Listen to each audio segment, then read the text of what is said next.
Ya, selamat sore teman-teman sahabat Timot Blog Channel. Sore ini kita kedatangan tamu dari Spina Foundation.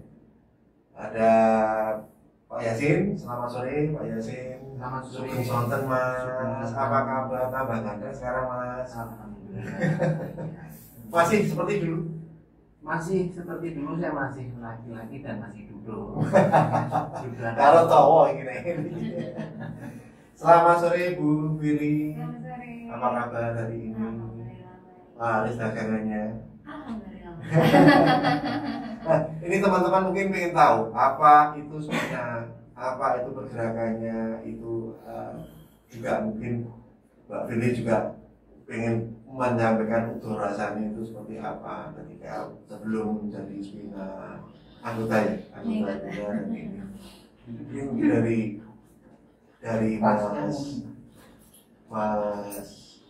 Yasin dulu mau mengutarakan sedikit.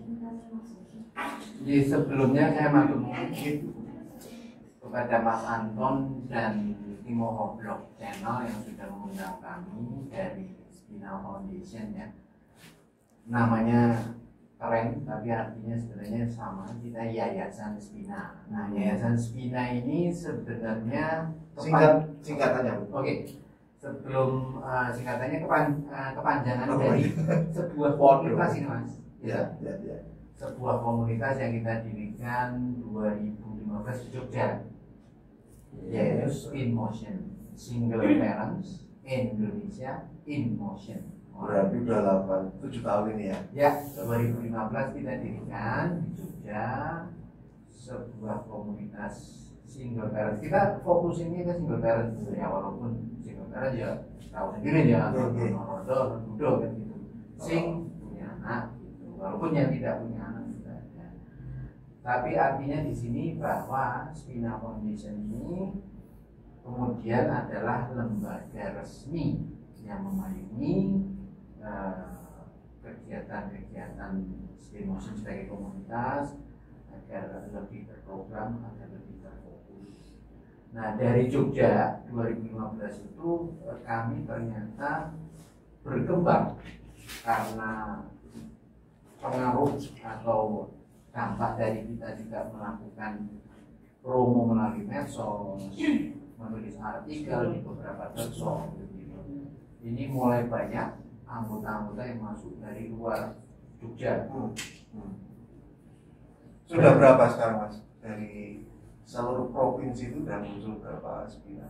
Jadi kalau dari 2015 sampai sekarang Mas, kita dari chapternya saja ya, itu ada chapter Jakarta, Jabodetabek, itu chapter pertama malah. Terus Jogja, Solo, Semarang jelas ada ini, lalu ada Tasikmalaya, Batam itu yang dari luar itu ada di Batam, ada Palembang, Lampung. Artinya kalau di list ini akan banyak sekali. Wah, ya. Karena ya tahu sendiri jumlah single parent atau jumlah janda duda ini setiap tahun ternyata meningkat. Oh iya? Iya, kita mungkin akan surplus. Bentar, kalau kayak gitu saya mau tanya dulu. Spiritnya Spina itu gimana sih? Oke. Didirikan dengan semangat untuk solidaritas sebenarnya Mas. Berawal dari bagaimana kita sebagai sesama single parent, apakah itu janda atau duda, kita memiliki semangat solidaritas dalam berkomunitas. Artinya kita senasib, ya kan, sepenanggungan. Opo sing iso saling dibantu, paling tidak kita juga bisa belajar bagaimana menjadi single parents yang terbaik untuk anak-anaknya gitu. Dan kemudian dengan berjalannya waktu kita berkembang juga Mas, artinya berkembang dalam sisi programnya. Karena dari situ kita tahu, kita petakan permasalahan single parent itu apa tuh? Ternyata memang masih di sekitar ekonomi. Lalu bagaimana pendampingan psikologi, juga kadang-kadang itu ada faktor-faktor yang terlibat dalam masalah hukum. Oh iya. Nah, Mbak Willy, kalau Mbak Willy sendiri kira-kira enjoy nggak ketika join di apa? Spin Motion. Ya, Terus saya bedanya apa Spin Motion sama Spina? Spinoza itu komunitas. Oh, gitu. Punya yayasan namanya Spina. Oh, nah, Pun. Sebenarnya gini, saya gabung itu 2017 ya. Ya. Jadi Pak Yasin ini itu punya panggilan keramat itu Pak D. Jadi apa? Anak. Kalau beliau kan sekarang beliau adalah founder ya. Kan D itu kan duduk. Oh, iya. Nah, jadi apa namanya? Pada waktu saya kebetulan berpisah itu di tahun 2013 dan saya baru join itu sekitar 2017. Nah, selama 4 tahun itu sih sebenarnya gimana ya? Nggak nyangka juga gitu loh. Awalnya tuh ternyata ada ya gitu loh. Ternyata ada ya, dan bahkan sampai detik ini juga itu teman-teman ketika saya bilangin bahwa ada loh ini apa namanya grup single parent nih, itu tuh pada awalnya mereka tuh yang ngakak banget, wah ini apa nih apa sih kayak biro jodoh apa gimana gitu kan, karena para janda dan dulu disatuin gitu kan. Gila lo, gue bilang gitu. Enggak, bukan, saya bilang gitu. Di sini istilahnya suatu tempat di mana kita bisa sharing pengalaman kita, istilahnya sharing ya siapa sih yang pengen berstatus macam saya dan Pak Yasin gitu kan ya, istilahnya apalagi mungkin kalau berdua kebetulan cerainya juga berpisahnya kan cerai hidup gitu kan, lagi stigma negatif dari masyarakat. Terus itu, nah di situ ketika kita ketemu dengan lingkungan yang apa ya, satu server lah istilahnya, satu frekuensi, itu kita ngerasa ternyata kita nggak sendiri, ya kan? Ternyata kita nggak sendiri, ternyata ada wadahnya, dan wadahnya itu meskipun pada awalnya mungkin orang berpikir janda udah disatuin buat biro jodoh nih gitu kan. Buktinya saya dari 2017 sampai sekarang 5 tahun kagak dapet juga. Gitu loh. Rencananya mau ini.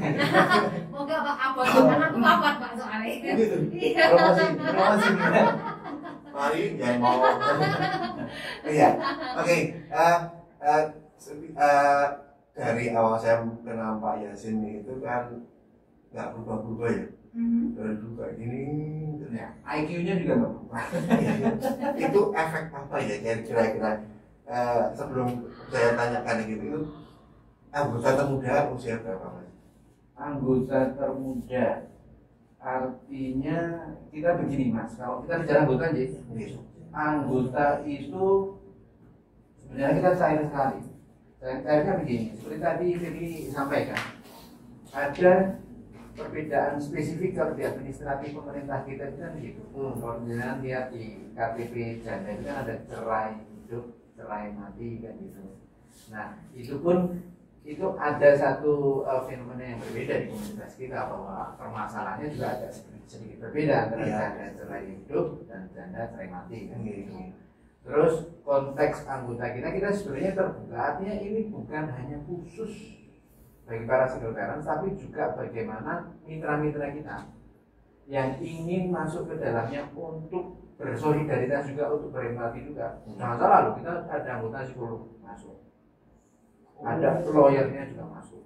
Mereka ada yang single, ada yang masih punya family, ada yang mahasiswa, ada sampai sekarang. Jadi mulai sudah ada keberpihakan masyarakat itu ya? Ya. Tapi kalau konteks ditanya anggota yang punya status single parents, itu kita ada yang pernah ada itu yang usia 21 semacam itu. Ya. Bahkan pernah ada sih di bawah itu juga ada. Tapi ini agak konteksnya beda lagi karena dia non sewu sudah jadi ibu tapi masih belum nikah. Ayo, ini. Iya. Nah, itu single parent juga. Jadi dia sudah jadi janda tanpa nikah. Wah. Dan ini fenomena yang. Tapi kalau dimasukkan ke single parent tetap masuk kan? Masuk. Ya, jadi nggak ada status seperti itu. Ya. Nah gini Mas Anton, jadi di perkembangannya kemudian juga kami punya satu pemahaman bahwa saja ini single parent itu siapa? Single parent itu siapa? Karena kita tidak akan bisa sendiri Dalam artian Firly dan saya punya 2 anak laki-laki, saya opini sendiri tidak bisa. Itu kita tetap membutuhkan nih support system dari keluarga, dari teman, dari guru, dari ustadz. Kita nggak bisa membina sendiri anak-anak itu. Nah, akhirnya kami punya pemahaman bahwa jenenge single parents itu harusnya itu adalah setiap dewasa untuk anak-anak di sekitarnya, Mas. Iya. Setiap dewasa di lingkungan kita itu harusnya dia punya paling tidak punya semangat untuk menjadi single parent untuk anak-anaknya di sekitarnya gitu loh, Mas. Yang jadi masalah itu mungkin agak riskan sedikit ya ngomong stigma di masyarakat terhadap duda atau janda. Ya, yang muncul sekarang adalah resultnya, hasilnya itu adalah seakan-akan masyarakat itu nggak berpihak. Berpihak nih mau nek ono janda Pak RT marani senang Ibu RT marani rondo wani ngawah pengiantem ada itu apa ya, penstigmaan seperti itu ya akhirnya membuat kita si masyarakat mau berempati, mau berusaha membantu, mau menolong seperti apa yang bisa dia lakukan terhadap mereka yang terkena musibah menyandang status seperti itu kan kurang bagaimana ya. Dan akhirnya mungkin Mas Yasin juga merasakan keberpihakan, Mas Yasin atau Pak Firly juga merasakan keberpihakan negara terhadap ini bagaimana kan itu masih ya kurang ya. Mungkin sebelum ke situ Mas, terkait keberpihakan negara ini, artinya kita sendiri sampai sekarang masih melihat, dan Firly nanti juga bisa berkisah bagaimana perjalanan dari awal menjadi seorang janda single parents itu menghadapi berbagai macam bentuk perlakuan yang arahnya itu tadi stigma yang menegatifkan begitu status janda itu tadi. Itu memang itu sampai sekarang ini masih menjadi permasalahan yang cukup signifikan di komunitas. Ya, ini mungkin jadi semacam spirit juga bagi Spina ya, untuk mengubah stigma itu atau bagaimana ya.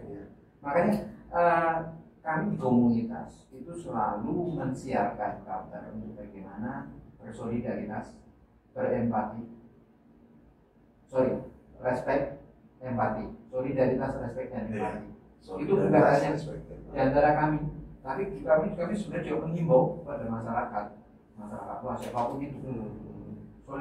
Solidaritaslah terhadap jadi menurut sebagai musibah ya, karena harus berpisah dengan pasangannya dan harus menghidupi anaknya sendiri. Nah, untuk bersolidaritas dengan baik tentunya dibutuhkan respek dan empati yang tinggi kan gitu. Nah, makanya kita ada juga program-program yang terkait dengan bagaimana bentuk solidaritas itu langsung bisa membantu para single parents, terutama janda yang memiliki misalnya usaha-usaha, ya kan? Kita punya tagar, Mas. Tagar itu kita sudah favoritkan sejak 2018, sudah kita siapkan ke mana-mana melalui medsos kita. Itu tagarnya buy from single parents. Nah, oleh bahasa Inggris. Buy from single parents. Itu terkait dengan upaya kami secara ekonomi. Bagaimana untuk paling tidak masyarakat itu daripada misalnya ya bukannya kita melebihkan posisi kita, tapi paling tidak kalau tidak bisa membantu secara real begitu ya, artinya sumbangan dalam bentuk yang real. Ngedak wirawani, sambung bujune, tuku wae, belilah produk dari para single parents ini begitu. Itu salah satu contoh. Mbak, aku tuh dari tadi ngeliatin ini apa tuh Mbak? Untuk oleh-oleh. Bukan, jadi ini apa namanya ini kebetulan saya kan semenjak corona itu apa namanya jadi gini, basicnya saya itu adalah arsitek sebenarnya. Major saya itu adalah arsitek. Cuman corona menyerang, buyar semua. Proyek apapun tidak ada. Tadinya juga bekerja sebagai seorang arsitek. Iya, tapi saya memang freelance karena kan saya punya anak 4 kan. Jadi anak 4 yang membuat saya tidak bisa bekerja kantoran gitu kan. Usia berapa sih? Sekarang yang paling besar itu 19 lagi kuliah di Jerman. Alhamdulillah. Kemudian yang nomor 2 16 tahun di SMA 3, terus kelas 2, terus kemudian yang ketiga kelas 9 dan kelima usia 15, hampir 15 tahun ini. Kemudian yang paling kecil umur 12 kelas 6. Jadi tahun ini saya lagi persiapan juga, satu mau masuk SMP, satu mau masuk SMA. Kepala udah cekat-cekat karena udah banyak nih jadwalnya tryoutnya gitu kan. Udah cekat-cekat aja gitu kan. Nah, jadi kalau tadi Mas Anto tadi ya bertanya ini apa? Well, ini sebenarnya adalah salah satu usaha saya untuk berusaha bertahan hidup, gitu kan? Bertahan hidup dalam artian ya sekarang kita tidak mungkin mengandalkan keluarga maupun mantan atau apa untuk hidup ya, untuk hidup. Jadi jadi ya apalagi semenjak corona datang, kalau kerjaan saya benar-benar itu nggak ada, dan sempat beberapa bulan itu bertahan hidup cuma dari tabungan yang sebenarnya nggak seberapa gitu loh. Terus habis itu istilahnya saya bikin bubur ayam, terus cuman jualan di komplek perumahan. Kebetulan komplek perumahan saya meskipun tidak besar, tapi dalam satu pasar itu adalah sekitar 20-22 rumah yang terisi gitu kan. Terus saya jualan di situ aja, terus makin lama kok ternyata banyak peminatnya, karena kan rata-rata bubur ayam di sini kan bubur ayam Jakarta, sedangkan yang saya bikin itu adalah bubur ayam Sunda kan. Karena saya papa saya dari Bandung dan mama saya dari Jawa Timur gitu kan. Jadi saya pikir makanan Sunda di sini ada, cuma terkadang lidahnya itu masih menyesuaikan lidah Jogja yang manis kan. Nah gitu loh. Jadi aku pengen bikin sesuatu yang seotentik mungkin rasa dari Jawa Barat nih gitu. Bikinlah itu pertamanya. Nah dari situ mulai habis itu pada tanya lagi nih customer, "Mbak, ada apa lagi nih selain bubur?" Iya ya Allah, orang namanya juga masak iseng-iseng gitu kan. Bikinlah nasi liwet Sunda, bukan nasi liwet Solo ya. Nasi liwet Sunda booming lagi, alhamdulillah gitu. Sempat booming lagi. Terus dan saya di sini sih bawa sih ya sampel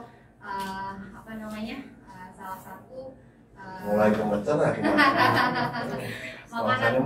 menu favorit dari dapur ater-ater ya. Namanya dapur ater-ater Mas. Ater-ater aja. Dapur jandal. Namanya ater-ater. Jadi sebelum ini sebenarnya saya sudah punya namanya itu adalah dapur bubu. Oh, dapur bubu, cuman istilahnya itu dari awal corona sampai Agustus tahun kemarin. Terus habis itu ketika ada suatu teman yang alhamdulillah istilahnya beliau percaya sama saya dan kita berdua mempunyai visi dan misi yang sama, jadilah kita sekarang melebur jadi satu dan mempunyai brand ater-ater ini. Dan tetap menunya sama, mau dari buku, bahkan sekarang menunya tambah variatif lagi karena kan alhamdulillah meskipun yang tadinya saya cuma di dapur sendiri gitu kan, berdobrekan sendiri dari jam 1 pagi sampai pagi lagi gitu kan, sekarang udah alhamdulillah ada beberapa pegawai yang membantu, jadi menu udah ini tim dari Spina juga ya?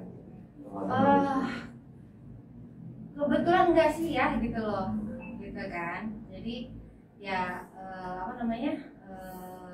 ada beberapa yang single parent juga tapi belum bergabung di Spina karena kan mungkin Sewu istilahnya mereka dari kampung di dekat rumah saya gitu. Karena kan mereka belum tahu ya apa sih itu Spina itu apa. Ini boleh dibuka. Oh boleh. Iya boleh. Nah ini adalah menu dari andalan kami adalah nasi liwet Sunda. Ini menunya personal ya. Ini guys menu andalan nasi liwet Sunda. Rasanya otentik. Coba dipromosikan. Iya jadi gini teman-teman bagi yang pengen merasakan cita rasa otentik dari menu masakan Sunda bisa cek IG ater-ater ya, ater-ater di @ater-ater.gk. Di situ kita sebenarnya tidak cuma hanya makanan dari Jawa Barat, tapi ada berbagai macam makanan dari Jawa Barat maupun dari Indonesia lah, dari Indonesia gitu. Saya bantu boleh Mas Anton. Dari marketing juga berarti. Apa? cateringan juga terima ya? Iya, saya alhamdulillah cateringan. Jadi cateringan tapi belum catering harian ya, gitu loh, belum catering harian. Karena kalau catering harian tenaga kalian masih belum mencukupi. Nah kalau ini sebenarnya ini adalah tadi menu yang hari ini tadi keluar. Jadi saya bawa aja sekalian ke sini gitu kan. Dan ini sebenarnya menu adalah menu favorit anak-anak saya. Apa sih namanya? Nah ini, jadi gini, kalau anak-anak saya misalnya anak-anak saya kan memang anak-anak zaman sekarang kan banyak keju apa segala macam kan. Jadi di sini saya bikin ada potato lasagna, dan ada creamy chicken mushroom, terus kemudian ada mac and cheese. Ini semua menu favorit dari anak-anak saya sih. Wow. Mbak Fili nanti jadi ikut master chef. Oke, teman-teman dari sahabat Blog Channel, tim Blog Channel, sejak pertemuan kita mungkin nggak bisa panjang-panjang, sekelumit dulu hari ini. Nanti akan kita lanjutkan di pertemuan berikutnya. Nanti kalau ada yang mau komen atau apa, silahkan komen di kolom IG yang kita punya di sini ya. Oke, kalau ada yang mau ditanyakan silahkan sampaikan. Nanti kalau kita bisa kita lanjut lagi. Selamat sore, see you next time.